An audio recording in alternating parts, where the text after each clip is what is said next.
Hi everybody, it's Vivi at Home Writes. Welcome back to my channel, and today's video I'm just gonna let you follow along with me. I'm going to be going through, and I had a major plot hole in my Ellyron series, and I realized there were some things that were just out of place in the story.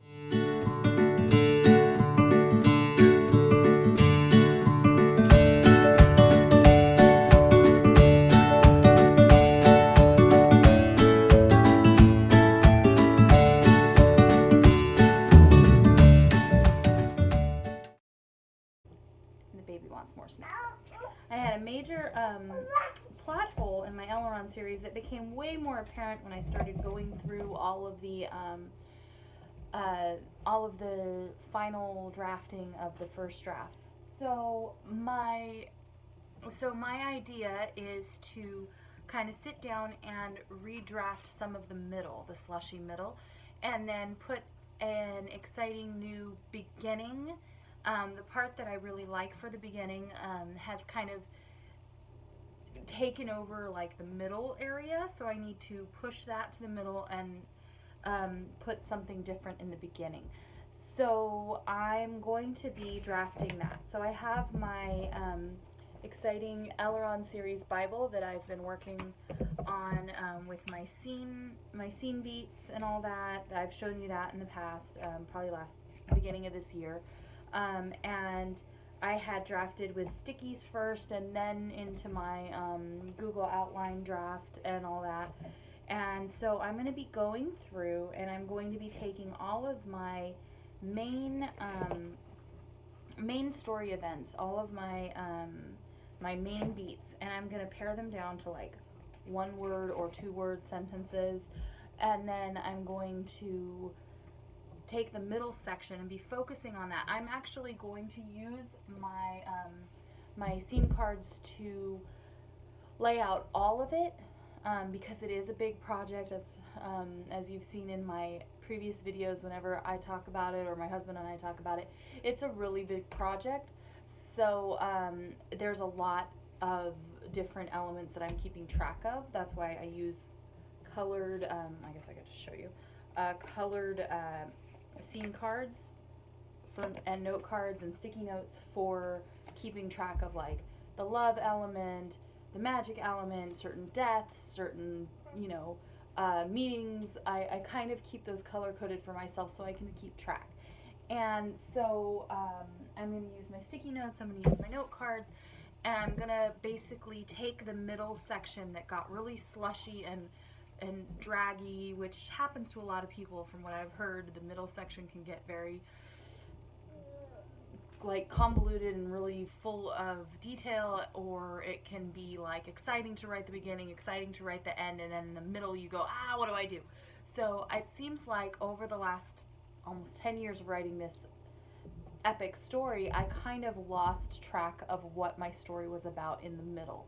So I'm pushing that kind of slushy middle around a little bit, and I'm going to be reformatting the plot.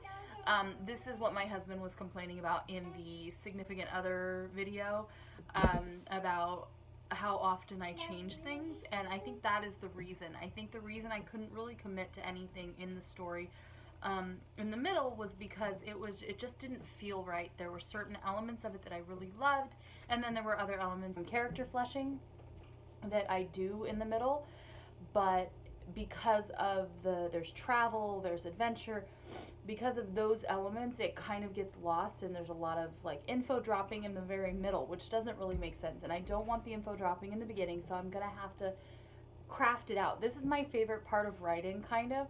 It's like figuring out a big puzzle, but I've been putting it off because the kids have been home and things have been kind of crazy over the last year, getting my son used to kindergarten, dealing with having a new baby in the house. So there's three of them now, and it's just me most of the days.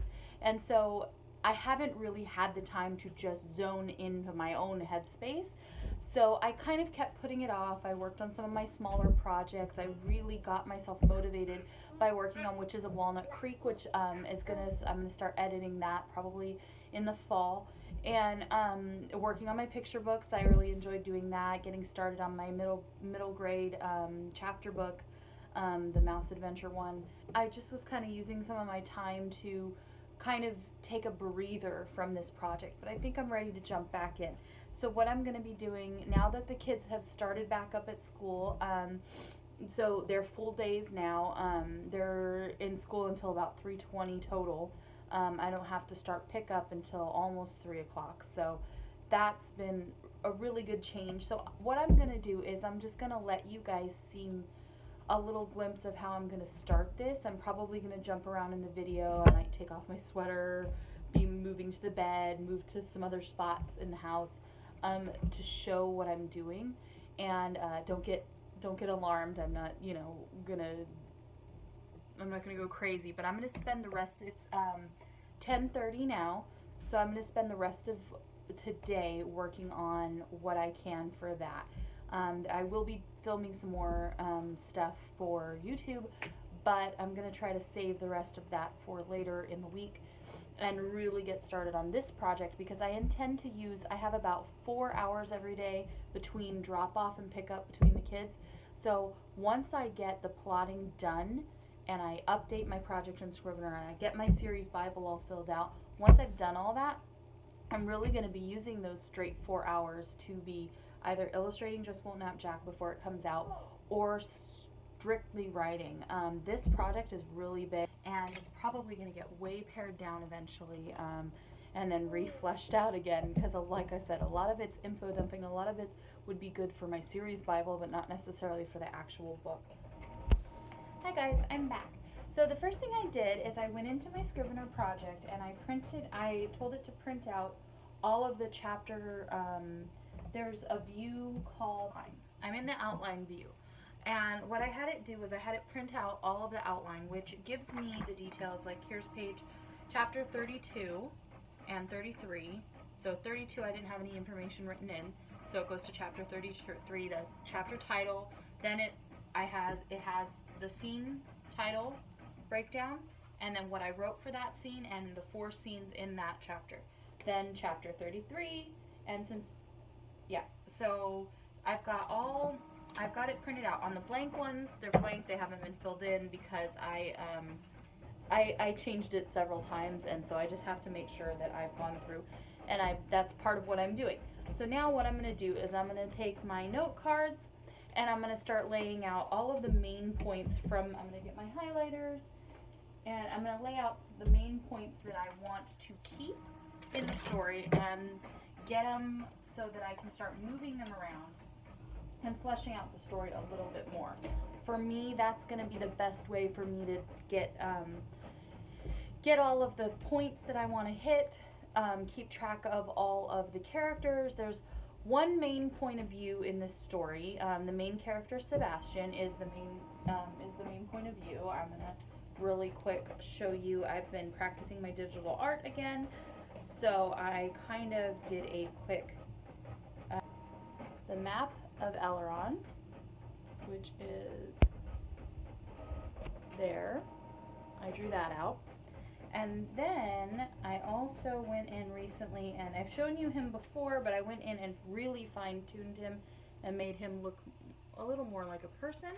So that is Sebastian. His hair is going to be a little bit sandier. It looks very highlighted here, but I'm going to change that about him. So I went in and fine-tuned him and worked on him, and I'm going to do that for each character every character each time I feel like I'm getting a little bit lost in this story outlining phase, and I'm going to go through and I'm just going to re-edit and rework on the art so that I can continue to keep myself inspired to keep working. So right now I'm just, as you can hear my printer going, I'm just printing out those scenes that I needed to work the entire chapter outline, which I love Scrivener for this. It breaks it down for you, and then you can print it out and you can go over your outline. And then it also has corkboard view, which is kind of like using the note cards, but I really like to have things in hand. I'm kind of a hands-on worker about a lot of things, and so part of that for me is using the note cards, and that's a lot of handwriting for me, but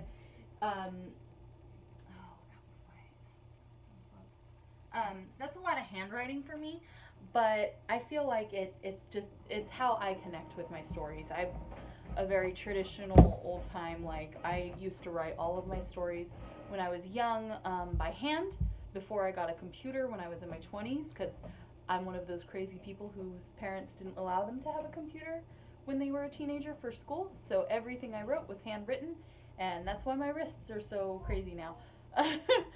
So, okay, here we go. I've got the whole thing laid out. I'm going to start going through this, marking it up with my pen, getting my highlighters and finding my beats that I need, and I will check back in a little while. Stay tuned.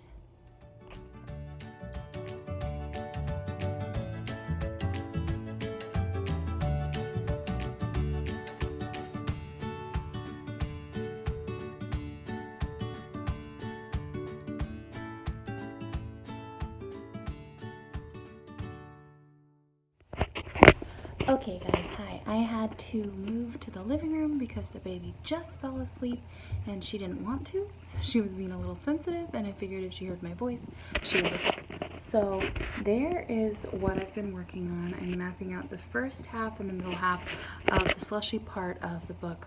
And I already have come up with a few ways to fix that slushy middle and the very beginning that I wanted to preserve, but also change the timeline a little bit. So I'm really excited.